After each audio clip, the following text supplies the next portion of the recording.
বাটি চচ্চড়ির রেসিপিটা কিন্তু ভীষণ দুর্দান্ত। আর এই বাটি চচ্চড়ির রেসিপি হলে দুপুরের খাবারটা কিন্তু জমে যায়। তো বন্ধুরা, আমি খুব দুর্দান্ত নিরামিষ পদ্ধতিতে তৈরি করেছি এই রেসিপিটি। আর এই রেসিপিটা কিন্তু এতটাই টেস্টি, তোমরা বাসায় না রান্না করলে বুঝবে না। তো আজকে চলো আমরা মূল প্রসেসিংয়ে চলে যাই। আমি কিভাবে এই বাটি চচ্চড়িটা রান্না করেছি। অবশ্যই স্টেপ বাই স্টেপ দেখতে থাকবে, এই ভিডিওটা স্কিপ করবে না। চলো দেখে নেওয়া যাক আমি কিভাবে এই বাটি চচ্চড়ি রেসিপিটা রান্না করেছি।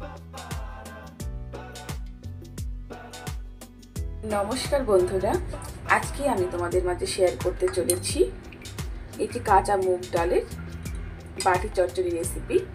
এই রেসিপিটি কিন্তু গরম গরম ভাতের সাথে, রুটির সাথে বেশ জমে যায়। তো আমি এই কাঁচা মুগ ডালটা ভালো করে ধুয়ে 1 ঘন্টার মতো ভিজিয়ে রেখেছি।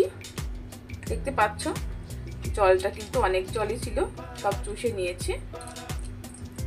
আর এখানে আমি নিয়েছি আলু, টমেটো, কাঁচা লঙ্কা, এগুলো সব কটার উপকরণ দিয়ে দিব। তোমরা এখানে কাঁচা মুগ ডালের পরিবর্তে মসুর ডাল দিয়ে করতে পারো। আর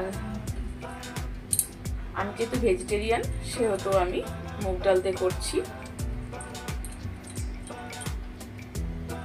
তোমরা যদি স্টেপ বাই স্টেপ ফলো করো বন্ধুরা, তাহলেও কিন্তু তোমরাও খুব সহজে এই রেসিপিটা তৈরি করতে পারবে। এবার আমি সরিষার তেল অ্যাড করব।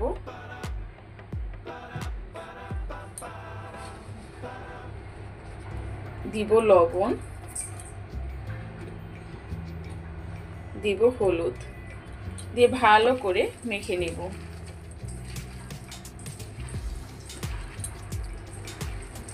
ভালো করে কিন্তু মেখে নিতে হবে বন্ধুরা।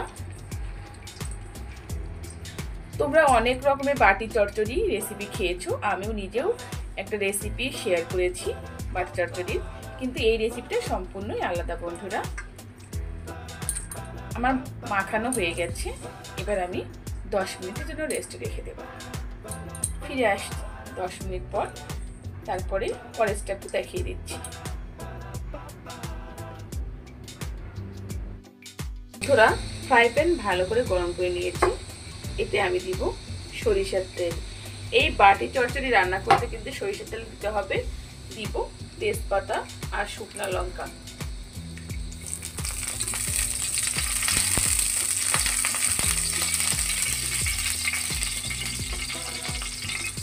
আর এখানে ফোড়ন দিব গোটা জিরে। এই বাটি চচ্চড়িতে কিন্তু গোটা জিরেই ফোড়ন দিতে হবে বন্ধুরা।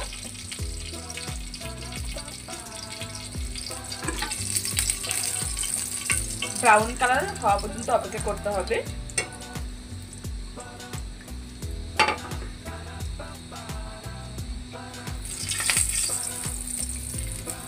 যদি তোমরা ব্রাউন কালার না করো, সেক্ষেত্রে কিন্তু টেস্টটা কিন্তু ওরকম আসবে না। এই জন্য আমি তোমাদের খুব কাছে থেকে দেখানোর চেষ্টা করছি।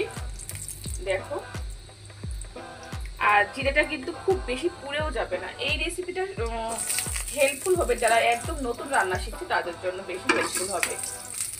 আমরা সবাই রান্না করতে পারি কমে বেশি, কিন্তু কিছু কিছু টিপস যদি আমরা জেনে রাখি, তাহলে সেটা আমাদের জন্য অনেক ভালো।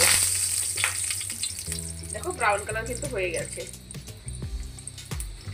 এখন আমি মুগ ডালের যে বাটি চচ্চড়িটা মেখে রেখেছিলাম সেটা দিয়ে দিব।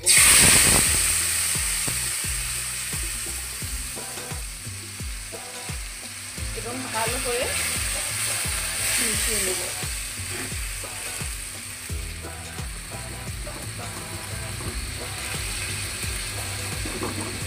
এখন গ্যাসের আঁচটা একদম মিডিয়াম করে দেব, তার আগে আমি ঢেকে দিব। বন্ধুরা, বাটি চচ্চড়ি রান্না করলে সবাই কেটে পুটে খাবে। সম্পূর্ণ নিরামিষ পদ্ধতিতে তৈরি করা হয়েছে বা হচ্ছে। আর দেখো বন্ধুরা, ডালটা কিন্তু সিদ্ধ হয়ে গেছে।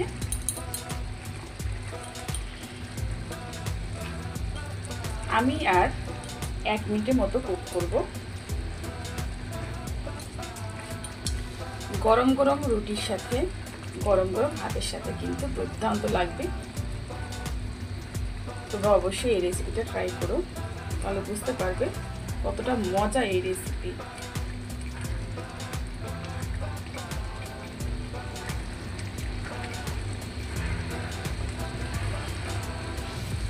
আমি আর 1 মিনিটের মতো কুক করব, ফিরে আসছি 1 মিনিট পর। আমার বাটির চচ্চড়ি রেডি হয়ে গেছে। এবার আমি এখানে সাম্বার মশলা দিয়ে দিব।